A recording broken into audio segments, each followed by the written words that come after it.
Let's move on one set further into the future. We have Red Eyes Metal Claw Dragon.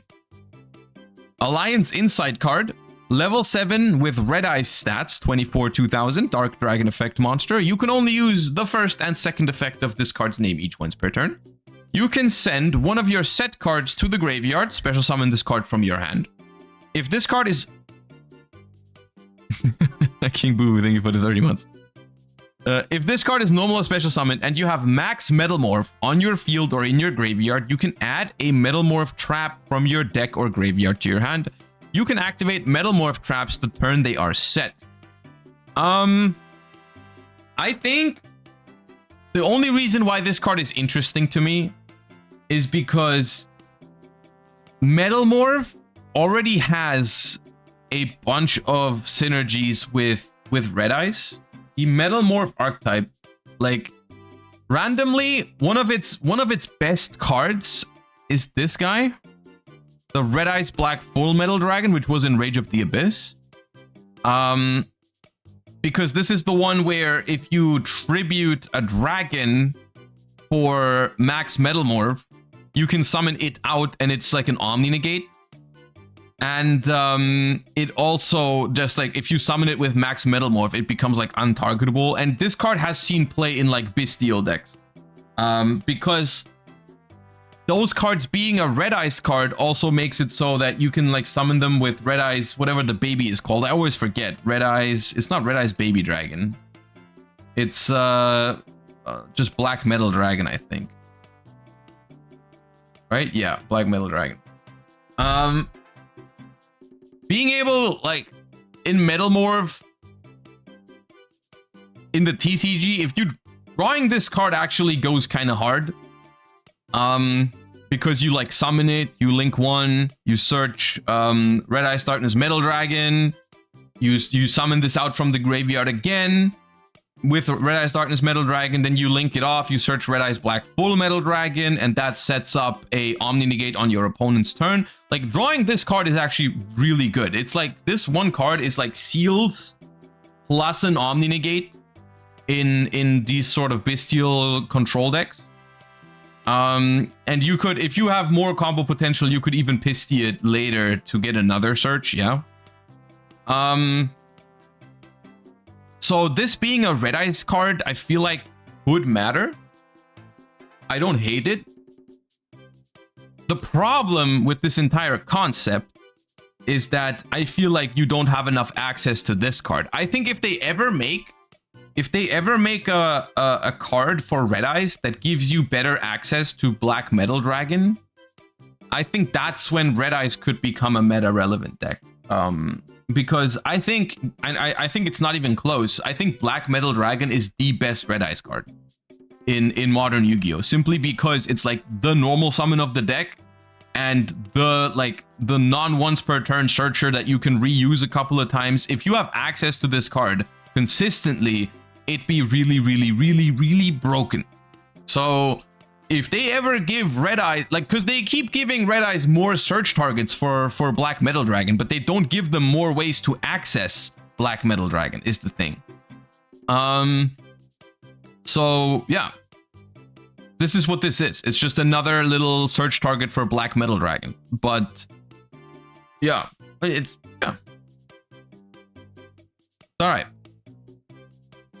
And we have Legendary Lord 6 Samurai Kizan, another 6 Samurai support piece. I don't know exactly what they're on about with the 6 Samurais right now, but I suppose it is one of the archetypes that was present in this sort of anime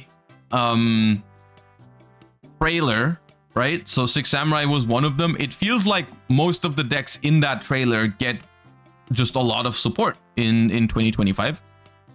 So we have gotten a synchro version of Kizan now, which has is level 6. It's a generic level 6 synchro, 1800 attack. You can only use the second and third effect of this card's name each once per turn. 6 samurai monsters gain 600 attack and defense during the battle phase. During your main phase, quick effect, you can banish a 6 strike card from your graveyard, then target a card on the field, destroy it. If you control 2 or more 6 samurai monsters, you can special summon this card from your graveyard.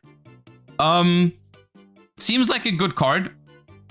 I am not sure how many 6 strike cards the 6 samurai deck is going to play. Because I did forget, I will admit, I did forget which cards that we looked at were 6 strike cards. Yeah. But the idea with this card basically is you want to summon it on turn 1. You want to synchro with it because it returns from the graveyard for free.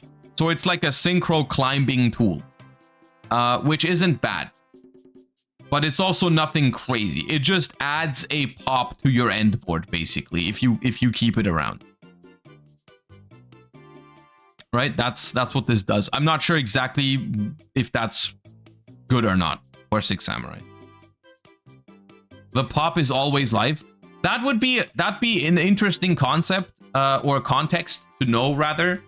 If is there a 6 strike card that they search in their combo for free?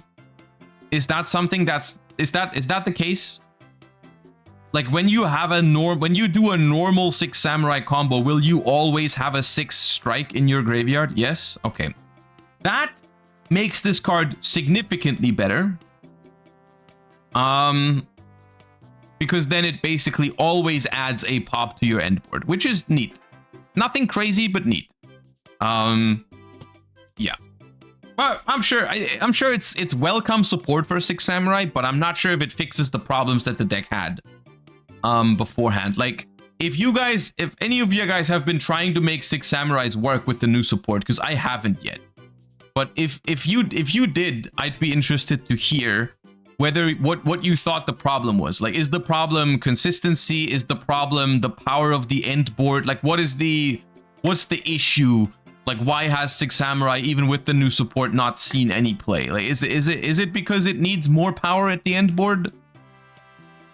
Or does it have other issues? It's an FTK that's easily stoppable. Okay, so what I'm getting from that is that its end board is already good enough. And it's rather, it would need more like resilience to hand traps, more consistency, that sort of deal, right?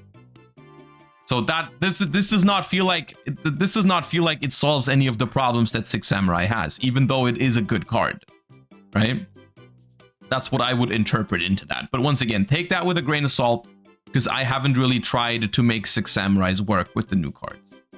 But we actually will talk about that a little bit later, because that is also part of the discussion that I was referring to earlier, that we're gonna react to in a moment, because they were also talking about 6 samurai among other archetypes in modern Yu-Gi-Oh. So yeah. That only leaves one thing to look at, and we don't have even the effects of these cards yet, but they have announced the first details about the deck build pack Justice Hunters.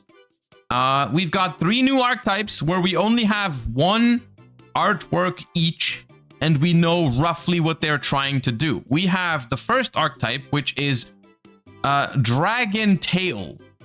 That is a very cool sounding archetype name.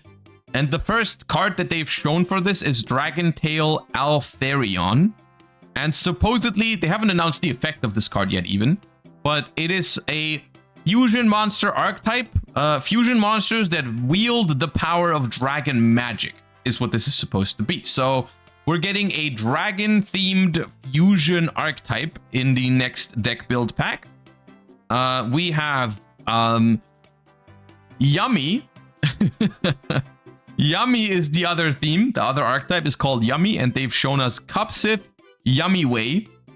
I'm already annoyed by the star, by the way, because specifically this makes me think of Evil Twins and Life Twins, and some people here will know what I'm talking about. But finding those cards in Master Duel is a pain in the ass, because you have no way to search for the stupid star in their name. Sometimes it's annoying. Or yeah, Card Guesser as well. Yeah, but that's just a little bit of a nitpick.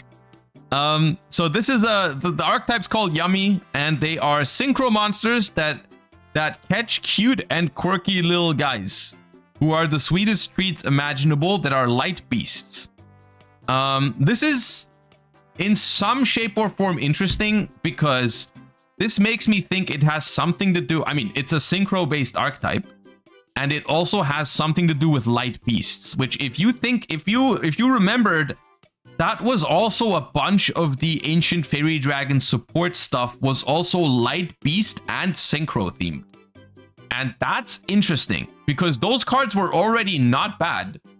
And if this archetype is synchro based and has synergy with light beasts, we might have something there. We might have something there if these cards are good and synergize with the ancient fairy dragon support. That could be interesting. The artworks seem cool, kind of funny little guys. It gives me Melfi vibes in some ways, but then like also a little more, you know, with some technology mixed in, some space stuff, whatever. Kind of cool.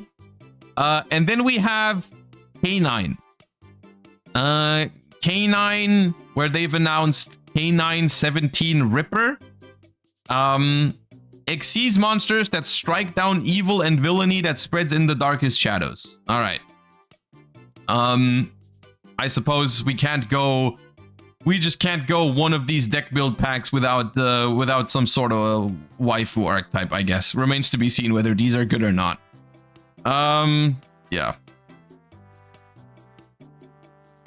Looks like Dinomorphia. I've seen people compare the artwork to Dinomorphia or Zodiac, which I could see the similarities to those archetypes. But it obviously is not those archetypes. It is a new archetype. All right.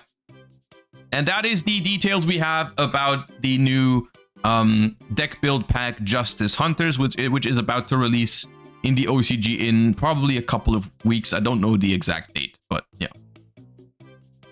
We're definitely gonna stay up to date and look at these cards full effects once we get there. I do think it is unlikely for now that the decks are going to be as powerful as Ryziel and Malice right out of the gate. They could be, of course, but it seems to be more of a Ryziel and Malice. To me, they feel like an outlier in terms of power level from the deck build pack. Usually, I don't want to build up too many expectations because most of the time these archetypes become good eventually. But they like right out of the pack, they usually need more support. But we'll have to wait and see what happens with these three archetypes.